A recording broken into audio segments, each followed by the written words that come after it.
he ditched his girlfriend to play Dota. Wait, what? Yeah, he ditched his girlfriend to play Dota. Now that's some serious stuff.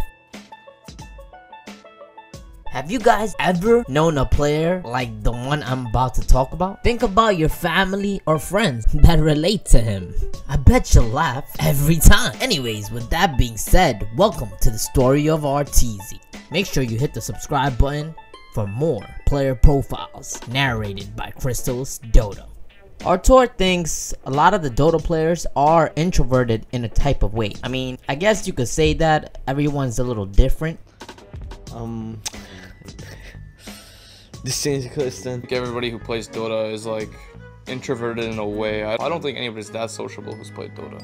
Pretty good at Dota 1. They were really good. They were always going to the net cafe, and I didn't know like what is that place.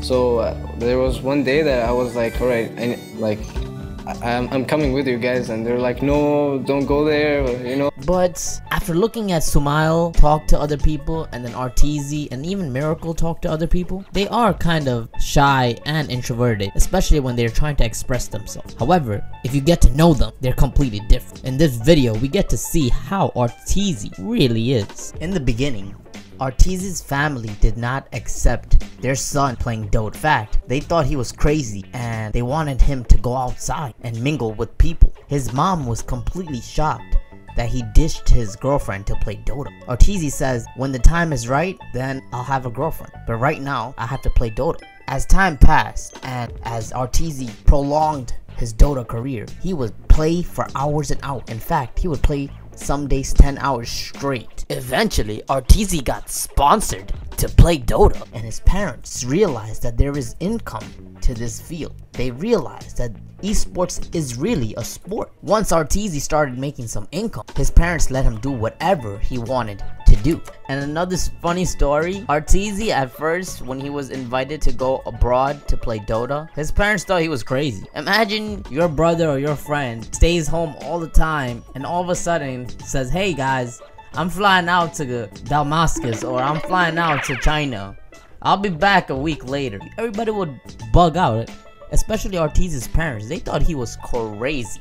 So let's talk about the current Arteezy of 2017. Right now, he plays for Evil Geniuses. Arteezy, in fact, I don't know if you guys know this, but he actually quits Evil Geniuses before Sumail was there. They actually replaced Arteezy, a 9k MMR player, with Sumail, who was around 6k at that time. And the funny part is, the replacement of Arteezy, which was Sumail, actually helped win Evil Geniuses TI5. So Arteezy was feeling a little, out of place. No matter what he says, he's definitely feeling a little jealous, a little pain inside, because he's like, hey man, they replaced me and then they became like millionaires just because they replaced me. So what he did is eventually he found his way through. He actually joined Team Secret, and then he finally went back. He hit up Evil Geniuses and then he joined Sumail. However, Arteezy's plays are so famous and so powerful that it impacts the entire squad. He's a 9k MMR player, and no matter what, people give him respect. It's like Kyrie Irving and LeBron James. Kyrie Irving was appointed the team as the leader for Cavaliers. He signed a 5-year contract, and then suddenly LeBron James came in and took the spotlight. It's similar to Sumail. He had the role of the mid player, he had the role of carry, he had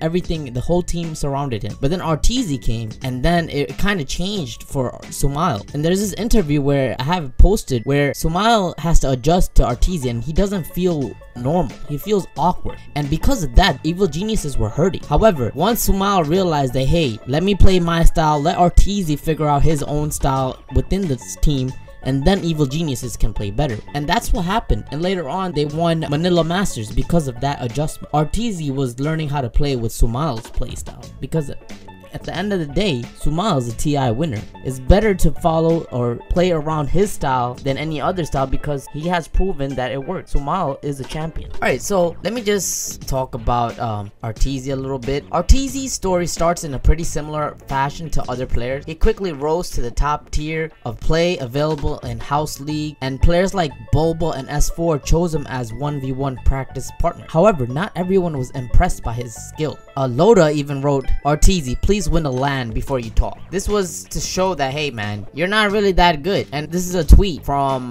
way back from 2013. And other people wrote, he's a good player, a bit overrated in my opinion, but definitely okay to be a top team. To say that he is one of the best solo mids, etc. is a little exaggeration. He played like 10 games in a high level LAN. You need way more to compare him to Dendi, S4 or Fata. And at that point, they had a valid argument because he never proved his skills or his level of competitive Dota at the biggest stage. On the other hand, Arteezy got the chance to prove his worth when his former Kai teammates on Speed Gaming needed a stand-in for MLG Columbus in November 2013. Because of Arteezy, Speed Gaming won the entire tournament, beating Chinese powerhouse Team DK 2-1 in the grand final. After this breakout performance, he was picked up by Sad Boys, and 3 weeks after his formation, it was changed to Evil Genius. So a lot of people don't know, but Evil Genius's original name was Sad Boys, and that's where a lot of people referred. You'll see a lot of players named Sad Boys is because they know